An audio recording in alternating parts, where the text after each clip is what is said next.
नमस्कार। हिंदी की पाठशाला में आप सभी का हार्दिक स्वागत है। आज के इस वीडियो में हम पढ़ेंगे कक्षा 10 हिंदी पाठ्य पुस्तक के काव्यखंड का पाठ चंद्रलोक में प्रथम बार, जिसके रचयिता सुमित्रानंदन पंत जी हैं। और इन्होंने बताया कि जब मनुष्य पहली बार चंद्रलोक में पहुंचा तो उसने कौन कौन सी विसंगतियां थीं जिनको छिन्न भिन्न कर डाला। शुरू करते हैं इस कविता को।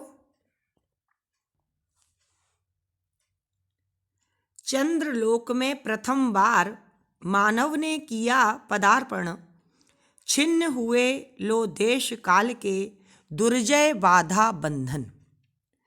इस कविता के माध्यम से पंत जी यह बता रहे हैं कि मनुष्य ने चंद्रमा पर पहुंचने की जो ऐतिहासिक घटना को पूर्ण किया है, वहां तक पहुंचा है, तो निश्चित ही उसने संभावनाओं के द्वार खोल दिए हैं। कहने का मतलब ये है कि मानव ने जब चंद्रमा पर पैर रखे हैं तो वह जो भी सोचता है उसको कर लेता है। कुछ इस बात पर भी बल दिया है कवि ने। चंद्रलोक में प्रथम बार मानव ने किया पदार्पण। पदार्पण का मतलब होता है कदम रखना, यानी कि मनुष्य ने जब चंद्रलोक में पहली बार अपना कदम रखा तो क्या किया कि छिन्न हुए। छिन्न हुए का मतलब क्या है कि छिन्न भिन्न कर दिया उसने किसको? देश काल के दुर्जय बाधा बंधन।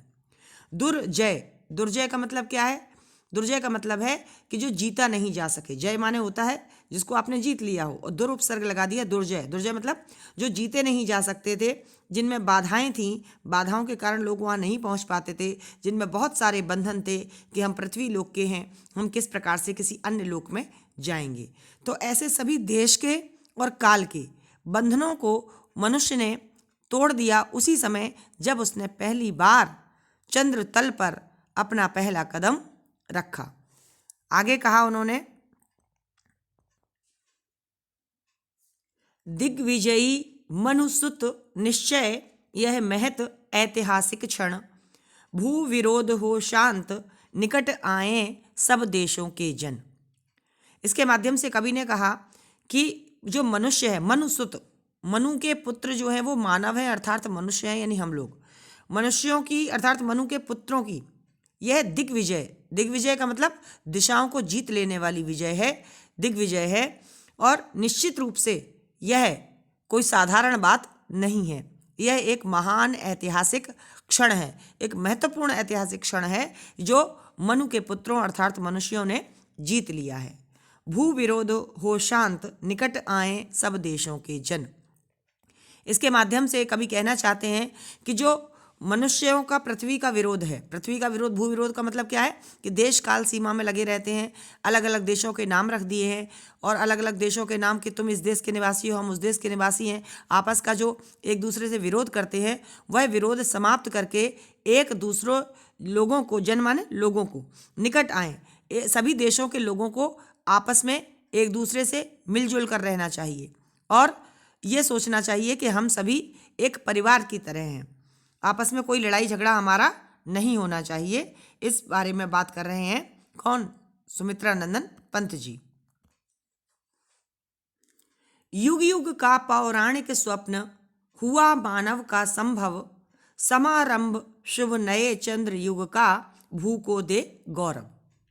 इसके माध्यम से कवि कहते हैं कि युग युग का पौराणिक स्वप्न, पौराणिक मतलब कि जो पुराणों में प्रसिद्ध कहानियाँ थीं, वह जो सपना देखा करते थे कि चंदा मामा हैं हमारे, क्योंकि पृथ्वी का ही भाग चंद्रमा है ऐसा माना जाता है।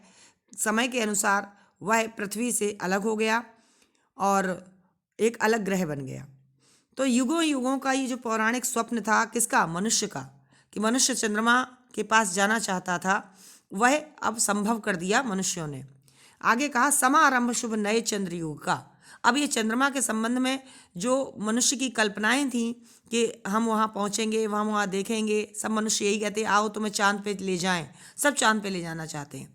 तो उन्होंने कहा अब मनुष्य चांद पर पहुँच गया है, अब यह उसकी कोरी कल्पना मात्र नहीं है, उसने इस सपने को साकार कर दिया है। और भू को दे गौरव, भू माने पृथ्वी को, यानी पृथ्वी वासियों के लिए अब ये गौरवान्वित करने वाला पल है कि जब मनुष्य चंद्रमा तक पहुंच गया है और चंद्रमा पर भी वह खोजेगा कि जल है या क्या क्या चीज़ें हैं जिससे कि वहाँ पर भी जीवन संभव है। इस विषय में बात कर रहे हैं पंत जी। आगे उन्होंने क्या कहा, फहराए ग्रह उपग्रह में धरती का श्यामल अंचल, सुख संपद संपन्न जगत में बरसे जीवन मंगल। इसके माध्यम से कवि कहते हैं कि फहराए ग्रह उपग्रह, ग्रह क्या होते हैं और उपग्रह क्या होते हैं। तो बताया जाता है कि जो ग्रह हैं वह जो हैं वो कितने हैं, वो 9 ग्रह हैं। 9 ग्रह कौन कौन से हैं? 9 ग्रह हैं सूर्य, चंद्र, मंगल, बुध, बृहस्पति, शुक्र, शनि, राहु और केतु। ये हमारे ग्रह हैं जो क्या करते हैं कि जो एक काम करते हैं कि सूर्य की परिक्रमा करते हैं। सूर्य की परिक्रमा करने वाले जितने भी तारे होते हैं उन सबको हम ग्रह कहते हैं। फिर उपग्रह क्या है? तो बताया गया कि उपग्रह वह है कि जो बड़े ग्रह के चारों ओर घूमने वाले छोटे ग्रह होते हैं, उनको हम उपग्रह कहते हैं। और हमारे यहाँ पे तो जब पूजा पाठ होती है तब भी 9 ग्रहों की शांति करने की बात कही जाती है कि ब्रह्मा मुरारी त्रिपुरांतिकारी भानु शशि भूमि सुतो बुधश्च गुरुश्च शुक्रः शनि राहु केतवः सर्वे ग्रहा शांतिकरः भवन्तु। इस तरीके की बात है। तो अब कवि ये कहना चाहते हैं कि जो ग्रह और उपग्रह हैं, जो हमारे 9 ग्रह हैं और जो उसके भी चारों ओर चक्कर काटने वाले उपग्रह हैं, वो क्या करें, फहराए ग्रह उपग्रह में। मनुष्य जो है वो चंद्रलोक पर तो पहुंच गया है, अब उसके आसपास जो मंगल है, शुक्र है, शनि है, इन ग्रहों और उपग्रहों में भी वह जाए और धरती का श्यामल अंचल, धरती का श्यामल अंचल से मतलब क्या है कि जैसी हरियाली धरती पर है, श्यामलता है मतलब हरा भरापन है, वैसे ही हरा भरापन अन्य ग्रहों पर भी हो, ऐसी कवि की कल्पना है। और सुख संपद संपन्न जगत में बरसे जीवन मंगल। इस जगत माने संसार में सुख संपदाओं से संपन्न हो करके इनके ऊपर सभी जो इनको प्राप्त हो वह सभी मंगलकारी हो, इनको जीवन देने वाला हो, अर्थात सभी लोग जीवन को आसानी से जी सकें और जीवन के लिए जो चीज़ें ज़रूरी हैं, यानी कि फसलें होंगी हरी भरी होनी चाहिए और आपस में एक दूसरे के लिए प्रेम सौहार्द की भावना होनी चाहिए, वह भी कवि इन के माध्यम से व्यक्त करता है। सुख संपद संपन्न, यहाँ पर सवर्ण की आवृत्ति होने से आपका कौन सा अलंकार हुआ? अनुप्रास अलंकार। अगर इसमें कोई छंद पूछी जाती है तो छंद इसमें कैसी है? तुकांत मुक्त, क्योंकि कोई तुक नहीं है इसमें, क्योंकि प्रगतिवाद में ज़्यादातर तुकांत मुक्त कविताएं ही लिखी गईं और पंत जी ने भी प्रगतिवाद में अपनी कविताएं लिखी हैं। आगे वो बता रहे हैं, अमेरिका सोवियत बने नवदिक रचना के वाहन, जीवन पद्धतियों के भेद समन्वित हों विस्तृत मन। इसके माध्यम से कवि ये कहना चाहते हैं कि जो अमेरिका और सोवियत हैं उनके विषय में बताते हैं कि अमेरिका और सोवियत रूस जैसे जो देश हैं वो नवदिक रचना के वाहन बने, अर्थात नया संदेश लोगों को देने का कार्य करें कि अब हमारे लिए किसी भी ग्रह और उपग्रह पर पहुंचना कठिन नहीं है। और आगे कहा जीवन पद्धतियों के भेद, यानी कि जो जीवन की पद्धतियां हैं अलग अलग, लोगों के जीवन जीने का तरीका है अलग अलग। भारत का खान पान अलग है, अमेरिका का खान पान अलग है, सोवियत रूस का खान पान अलग है। तो इन सब लोगों को आपस में मिलजुल जाना चाहिए, एक संस्कृति, एक धर्म, एक भाषा, एक रहन सहन, हम सबको परिवर्तित करके एक दूसरे में समन्वित हो जाना। समन्वित हो जाने का मतलब क्या है? मिल जाना, यानी इकट्ठा हो जाना, और हमारे जो मन हैं वह भी एक दूसरे के साथ मिल जाएं, अर्थात हम सब इस संसार में सभी एक परिवार की भांति काम करें और मेरा तेरे की भावना हमारे अंदर नहीं हो। इस विषय में कवि सुमित्रा नंदन पंत जी बताते हैं। और आगे वो क्या कहते हैं इसको देखते हैं। अणुयुग बने धरा जीवन हित, स्वर्ग सृजन का साधन, मानवता ही विश्व सत्य, भूराष्ट्र करे आत्मार्पण। इसके माध्यम से कवि ये कहना चाहते हैं कि अणुयुग किसका युग है? अणुयुग अर्थात जो विकास का युग है, जो विज्ञान का युग है, वह धरा जीवन हित, धरा मतलब पृथ्वी के लिए, जीवन हित, हित मतलब कल्याण करने के लिए हो। जो हमारा जो वैज्ञानिक युग है वह मनुष्य का नाश करने के लिए नहीं हो, अपितु मनुष्य के कल्याण में संलग्न हो, ऐसी कामना कवि करते हैं। और स्वर्ग सृजन का साधन, यानी कि जिससे क्या हो, जिससे पृथ्वी स्वर्ग के समान कैसी हो जाए, सुखी हो जाए, संपन्न हो जाए, आपसी वैर विरोध लोगों का खत्म हो जाए, भाईचारे की भावना उत्पन्न हो जाए। मानवता क्या है? मानवता यही तो है। मानवता इसी बात को कहते हैं कि जब पृथ्वी पर स्वर्ग के निर्माण का साधन बनना चाहिए, यानी हम स्वर्ग तक कैसे पहुंचे, हम अपना कल्याण कैसे करें। विश्व का एकमात्र सत्य क्या है? मानवता की भावना, मानवता ही विश्व सत्य, यानी विश्व में अगर कोई बात सत्य है तो वो यही है, मनुष्यता आपके अंदर है। तो उसके लिए क्या करें? भू राष्ट्र करे आत्मार्पण।